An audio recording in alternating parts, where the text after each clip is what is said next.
Trade provides a framework through which other parties or stakeholders can sit around the table and be able to coordinate the cooperation. LDCs can be able to sit across the table and say, these are our challenges. And development partners among themselves can be able to say, given our different skill sets, this is what we can do, this is what we bring to the table. Now, in terms of the least developed country challenges, when we talk about trade, it is all about supply side capacity, it is also about infrastructure, and it's about the market access. We have to look at all the three issues together. You can only do trade if you have the products that you can really export and compete in the international market. It is not just a matter of producing it, but producing at a level which can really compete with the standards, with the numbers, and with the time, and with the cost as well, at the global level. We need to diversify export goods by increasing exports on non-textile. Lesotho is landlocked entirely by South Africa, so transport costs from Maseru to the port of Port Elizabeth, which is 800 kilometers away, are higher than the cost of shipping that container from Port Elizabeth to the US. We still have quite a number of challenges as a country, and some of the challenges include very high cost of doing business in Uganda in as far as outsourcing is concerned. The other challenge that we have is that the investment climate is not yet conducive enough to attract foreign investments. Tourism is a political priority because it serves as a driver of employment and thus can play a vital part of poverty alleviation. The sudden changes of banking policy make our business run very harder. Some of these challenges I described are tackled by the ITC. I think thanks to the Aid for Trade, we are able to mobilize funds, namely the EIF.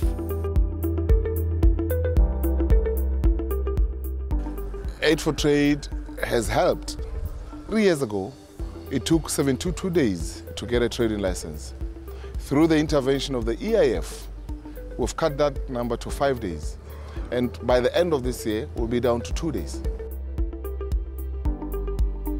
I would like to request now the two ambassadors to launch the new EIF logo. Welcome everyone to the launch of the second phase of the EIF.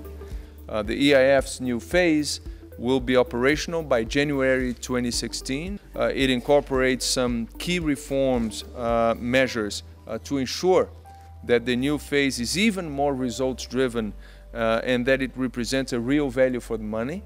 The EIF, that is to say the Aid for Trade, a specific vehicle for least developed countries, is an indispensable tool for you to translate trade opportunities into realities. For development to happen without trade, it's not going to happen, and we need to step up our efforts. And we are ready to pledge 150 million Norwegian kroner for 2016 to 2020, which is about $20 million US.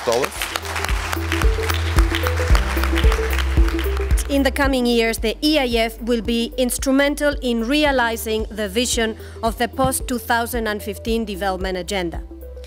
Within the broader scope of the Sustainable Development Goals, trade, SME, productive capacity, women's economic empowerment, youth entrepreneurship and value addition need to be fully integrated in this new development compact. When we talk about aid for trade, I think the purpose was definitely look at the growth and development and poverty eradication, the impact of trade on these things. If you look at the least developed countries, we still have about 50% of the people living below poverty in these countries. Because quite a number of LDCs are trying to get into the outsourcing sector by virtue of the value, the export value, which is about between $500 to $1 trillion a year. What sort of potential are we talking about? Number one, job creation. We should be able to create 200,000 jobs, direct jobs in the industry. Aujourd'hui, l'Afrique est très bien vue dans l'investissement des services. Vous avez beaucoup d'entreprises dans les télécommunications. C'est pas pour rien que les derniers chiffres montrent que le Kenya est pratiquement le premier pays au monde sur les finances mobiles.